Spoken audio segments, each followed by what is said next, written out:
तो hey guys, स्वागत है आप लोगों का अनदर वीडियो में। तो गाइस, आज की वीडियो में हम लोग देखने वाले हैं भाई top hidden characters and secrets of animes and cartoons. तो गाइस, इंडिया में जितने भी एनिमेस और कार्टून्स एयर होते हैं ना गाइस, उन सारे कार्टून्स में कुछ ना कुछ एक हिडन कैरेक्टर्स होते हैं जो कि सारे के सारे एपिसोड्स में रिवील नहीं होते हैं। तो गाइस, इन सारे रेयर एपिसोड्स को, जिसमें हमें रेयर कैरेक्टर्स देखने को मिले हैं भाई, उन सारे एपिसोड्स को आज हम लोग देखने वाले हैं। तो गाइस, बिना किसी तरीके के वीडियो को हम लोग शुरू करते हैं। तो आप तो डोरेमोन दिखते ही होंगे। अच्छा, देखते हो तो बताओ, ये डक कौन है, ये जादुई बाबा कौन है, और ये डोरेमोन का क्या लगता है? नहीं पता ना? कोई नहीं, क्योंकि आज की इस इंटरेस्टिंग वीडियो में हम इन्हीं जैसे कुछ हिडन एंड मिस्टीरियस कैरेक्टर के बारे में ज्ञान प्राप्त करेंगे, जिसके बारे में किसी को कुछ नहीं पता।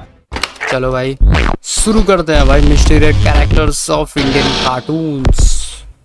ऑलराइट गाइस, अगर आप डोरेमोन के अच्छे खासे फैन भी होगे तो भी आपको बस डोरेमोन और डोरेमी के बारे में पता होगा, जो कि फ्यूचर से आए हैं। पर गाइस, ये दोनों रोबोट इंसानों की हेल्प करने के लिए बनाए गए थे। तो जाहिर सी बात है, ऐसे और भी रोबोट्स होंगे, और गाइस एक्चुअल में ऐसे हैं भी, जो कि डोरेमोन में दिखाए भी गए हैं। और उस कैरेक्टर का नाम है डोरापैन, जिसे कहीं कहीं डोरापिन भी कहा जाता है। इसे 1997 की एक short film the puzzling challenge letter of the mysterious thief डोरापैन में दिखाया गया था। गाइस, ये बिल्कुल ही डोरेमोन जैसा दिखता है, बस ये पर्पल कलर का है, और इसकी पर्सनैलिटी भाई क्राइम मास्टर गोगो की तरह लग रहा है ये पूरा। एक जेंटलमैन जैसी है, हाँ, मूंछों के साथ। इसे भी डोरा किड्स बहुत पसंद है, पर ये मॉस की जगह डॉग्स से डरता है। डोरेमोन की ही तरह इसके पास भी 4D पॉकेट है, और ये भी एक अच्छा रोबोट है। बट डोरेमोन से मिलने से पहले इसे द मिस्टीरियस थीफ कहा जाता था, क्योंकि गाइस ये रॉबिन हुड की ही तरह चोरी करके उसे अच्छे कामों के लिए यूज किया करता है। आप इसके बारे में शायद ही जानते होंगे, क्योंकि ये कैरेक्टर बस एक शॉर्ट मूवी में ही दिखा है। एंड अनफॉर्चुनेटली ये मूवी अब तक हिंदी में डब भी नहीं की गई है। बट हाँ, आप इसे इंग्लिश सबटाइटल में यूट्यूब पर देख सकते हो। गाइस, मैं जिनकी बात करने वाला हूँ वो कोई कार्टून कैरेक्टर तो नहीं है, बट हाँ, आपके फेवरेट भी नहीं की गई है। भाई और भी तो कैरेक्टर है भाई। ये कैरेक्टर क्या करता है भाई? आधा से ज्यादा कैरेक्टर के पास मूछे हैं भाई, अपने डोरेमोन के पास मूछे नहीं है, पता नहीं कामों के लिए यूज किया करता है। आप इसके बाद का कहना है? योशितो काफी कम बात किया करते थे।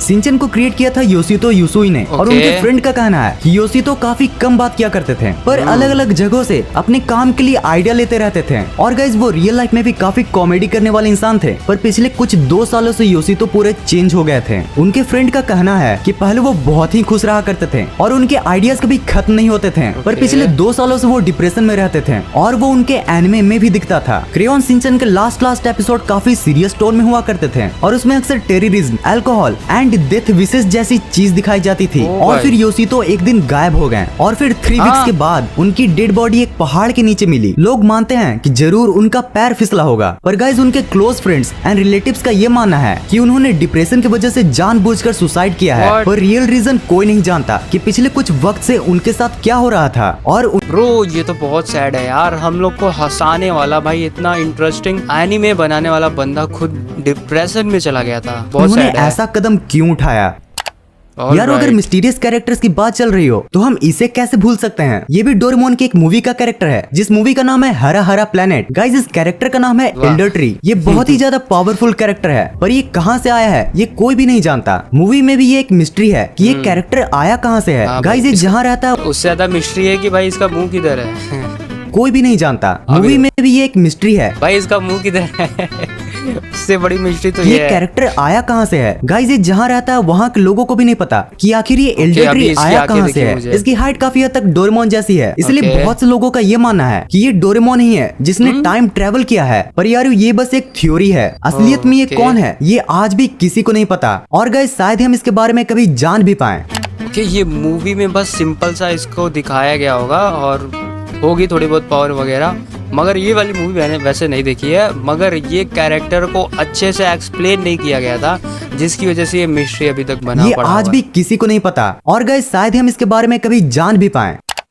गाइस, अभी मैं जिस कैरेक्टर की बात करने वाला हूँ ना, वो डोरेमोन के एनिमे में आया है, पर फिर भी आप उसे 100% नहीं जानते होगे। ये कैरेक्टर है गैटचाको। ये भी डोरेमोन की तरह 21st सेंचुरी से आई एक रोबोट होती है, पर ये थोड़ी अननोइंग रोबोट होती है। इसका बस एक ही काम होता है, डोरेमोन को परेशान करना। गाइस, ये बहुत ही स्मार्ट होती है, और ये कैरेक्टर हमें पहली बार 1973 के डोरेमोन एनिमे में दिखी थी। यारो, आपको यकीन नहीं होगा, पर उस टाइम में लोग डोरेमोन एनिमे को बहुत हेट किया करते थे, क्योंकि 1973 का डोरेमोन आज के डोरेमोन से बहुत ही ज्यादा अलग था।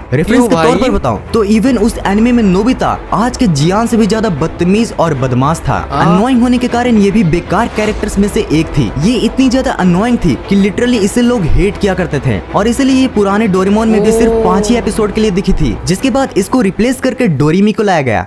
ओके यार जैसा कि मैंने मतलब एनोइंग मतलब बहुत ही इरिटेटिंग हुआ करती होगी, बदमाशी करती होगी, ऐसे जो अच्छा नहीं लगता होगा। ठीक कहा है कि 1973 वाले डोरेमोन को लोग बहुत ज्यादा हेट किया करते थे क्योंकि उसका एनिमेशन बहुत बेकार था और उसके ओके। कैरेक्टर्स का बिहेवियर अभी के कैरेक्टर्स के बिहेवियर से बहुत ही अलग था। जैसे कि अभी वाला जियान थोड़ा वाइल्ड है, यानी कि वो थोड़ा मोड़ा वॉयलेंस करता है, पर यार 1973 वाला जियान तो अलग ही लेवल का था। वो छोटा मोटा नहीं बल्कि बहुत ही ज्यादा वॉयलेंस किया करता था। क्या- गाइस अरे आपको भाई, यकीन नहीं कर होगा लिया पर पड़ा। 1973 वाले डोरेमोन में जियान की मॉम ऑलरेडी मर चुकी थी और जियान अपने डैड के साथ रहा करता था और उसके ओ डैड भाई। एक्चुअल में डोरेमोन जितने हाइट के थे, जिनके सामने जियान मॉन्स्टर लगता था। और यार जियान अपने डैड को मारता भी रहता था, जो ये What? बताने के लिए काफी है कि जियान कितना ज्यादा वाइल्ड कैरेक्टर था। ब्रो क्या है भाई, इतनी क्रीपी है भाई, इतना क्रीपी है जियान होगा, मुझे ये नहीं पता था भाई इतना वाइल्ड होगा भाई।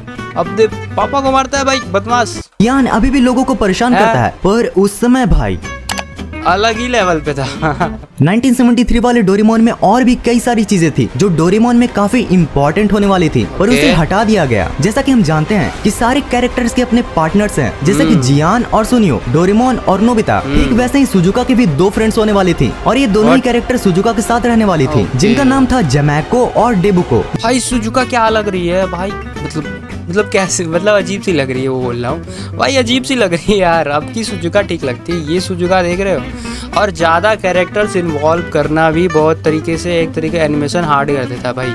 ये दोनों ही कैरेक्टर सुजुका की बेस्ट फ्रेंड बनने वाली थी, Story पर फिर line जब hard 1973 वाला डोरेमोन फ्लॉप हुआ तो साथ ही साथ इन 2 कैरेक्टर्स को भी स्क्रैप में डाल दिया गया, यानी कि वेस्ट में। ये दोनों ही कैरेक्टर 1973 वाले डोरेमोन के बाद कभी शो नहीं की गई। गाइस सुजुका के अभी भी कई सारे फ्रेंड्स हैं, पर उनके बारे में कुछ नहीं बताया जाता। पर रही बात इन दोनों की, तो इन दोनों के स्टोरी में कई प्लॉट्स होने वाले थे। यार आपने नोबिता की ग्रैंड मदर को तो कई बार देखा होगा, पर क्या आपने कभी उनके ग्रैंडफादर को देखा है? अगर नहीं देखा है तो आज आप देखोगे। ऐसे तो नोबिता के ग्रैंडफादर को सही से किसी एनिमे में नहीं दिखाया गया है, पर एक एपिसोड था जब नोबिता अपने डैड के बचपन को देखने पास्ट में जाता है, तभी वहाँ नोबिता के ग्रैंडफादर को भी दिखाया जाता है। नोबिता के ग्रैंडफादर का नाम है नोबिरो नोबी, जिनको एनिमे के छोटे छोटे क्लिप्स में दिखाया गया है, पर फिर भी आप इन्हें नहीं जानते होगे क्योंकि एनिमे में इन पर ज्यादा फोकस ही नहीं किया गया है। और बस एक नहीं, मैंने एक एपिसोड में देखा था भाई, इसके घर के पास एक पेड़ भी रहता है जिसपे फल लगे रहते हैं। ठीक है, फन फैक्ट के लिए हम आपको बता दें कि जो ये व्यक्ति हैं, इनका भी नाम नोबिरो नोबी है। हाँ बस स्पेलिंग अलग है। और गाइस ये और कोई नहीं बल्कि नोबिता के चाचा हैं, यानी उसके डैड के छोटे भाई। इन्हें कई चाचा बार को तो नहीं सीरीज में देखा दिखाया भाई। गया है, पर फिर भी ज्यादातर लोग ये नहीं जानते हैं कि नोबिता के डैड के भाई हैं। हाँ भाई मैंने नहीं जान रहा गाइस था। कित्रेत्सु हमारे टाइम का one of the greatest anime show था। Okay. इसे देखने के बाद हम सब हाँ, चाहते थे कि कित्रेत्सु काश हम भी मजेदार एक था साइंटिस्ट भाई। बने। और गाइस कित्रेत्सु की शुरुआत होने का मेन रीजन था उसके ग्रेट ग्रैंडफादर, क्योंकि कित्रेत्सु जो भी किताबें लिख के एक्सपेरिमेंट गए या थे। फिर जो भी गैजेट बनाता है वो सब उसके ग्रेट ग्रैंडफादर के ही इन्वेंशंस होते हैं। वो बस उनके स्टेप्स को फॉलो करता है। पर यार वो 15 साल से भी ज्यादा टीवी पर आने के बाद भी आज भी हमें उनके बारे में नहीं पता। नहीं हमें उनके बिहेवियर के बारे में अच्छे से पता है और नहीं वो किससे इंस्पायर्ड है इसके बारे में कुछ पता है। ये एक बहुत ही बड़ी मिस्ट्री बनी हुई है। कित्रेत्सु के ग्रेट ग्रैंडफादर का नाम था कित्रेत्सु साइतामा और उनके बारे में फर्स्ट टाइम जिक्र फर्स्ट एपिसोड में ही हुआ था। कई बार हमें उनकी आवाज भी सुनाई गई है कित्रेत्सु के ड्रीम में उससे बात करते हुए, पर आज तक हमें कभी भी उनकी पूरी डिटेल्स नहीं बताई गई है। गाइस लास्ट वाला जो मिस्टीरियस कैरेक्टर है ना, वो है ये Okay. God character. And yes इस गॉड कैरेक्टर की मिस्ट्री को anime सामने का लाने है के लिए मैं भाई? क्रेडिट देना चाहूंगा एनिमे स्पिरिट को। यार ये चैनल भी एनिमे से रिलेटेड काफी मस्त कंटेंट बनाते Okay. हैं। हाँ तो ये गॉड कैरेक्टर हमें सबसे पहले डोरेमोन की मूवी गोल गोल गोलमाल में देखने को मिला था। और ये Oh. मिस्टीरियस इसलिए है क्योंकि जब ये मूवी में आता है तो नोबिता इससे पूछता है कि तुम कौन हो, जिसके जवाब में ये अपने आप को सीड सोवर कहता है। गाइस इसके बस इसी वर्ड की वजह से ये एक मिस्टीरियस कैरेक्टर है, क्योंकि जो Seed seed sower sower। Term है ना वो मोस्टली गॉड के लिए इस्तेमाल किया जाता है। Okay. क्योंकि जो गॉड हैं वही इस हाँ। पूरी ही दुनिया के क्रिएटर हैं और हम Creator, सभी के all लाइफ right, के हाँ। बीच भी उन्होंने ही बोई है। यार इस गॉड कैरेक्टर का कोई डिफिनेट शेप नहीं है, ये किसी भी चीज में ट्रांसफॉर्म हो सकते हैं। नोबिता से ओह। बात करते हुए इन्होंने बताया था कि कैसे 3 लाख साल पहले इन्होंने अर्थ और मार्स दोनों ही पर जीवन का बीज बोया था, पर मार्स पर ब्लास्ट के कारण वहाँ का जीवन नष्ट हो गया और धरती अब तक बची हुई है। गाइस ये कैरेक्टर कहाँ से आया है और यूनिवर्स के किस किस कोने में इसने जीवन का बीज बोया है, All ये right. आज भी एक मिस्ट्री बनी हुई है। तो गाइस ये सारे भाई बहुत ही ज़्यादा मिस्टीरियस कैरेक्टर्स और मिस्टीरियस एनिमेज थे जो कि बहुत ही ज़्यादा क्रीपी थे। खासकर भाई ये जियान वाला भाई भाई ये जियान वाला खासकर मुझे बहुत ही ज़्यादा डरावना लगा भाई एक तरीके से। ये देखो ये जियान के पापा है भाई, क्या है मतलब। हाँ जियान इतना हट्टा कट्टा जियान के पापा। तो गाइस ये जियान के पापा को मारता भी था, अपने पापा को मारता था मतलब। और गाइस ये बहुत ही ज़्यादा क्रीपी था। ठीक है कोई बात नहीं गाइस, आप भी का जो हम लोग का एनिमेशंस है ना भाई डोरेमोन के, वो सारे अच्छे हैं। ठीक है तो गाइस चिंता करने वाली कोई बात नहीं, पुराने नोबिता को भूल जाइए और अभी वाले नोबिता पे फोकस करिए। तो गाइस आज के लिए बस ये इतना ही। वीडियो आपको अच्छी लगी है तो वीडियो को लाइक करिएगा और चैनल को भी सब्सक्राइब कर दीजिएगा ऐसे ही मज़ेदार वीडियोस को देखने के लिए। तो गाइस मिलते हैं आपको अगली वीडियो में, तब तक के लिए बाय बाय।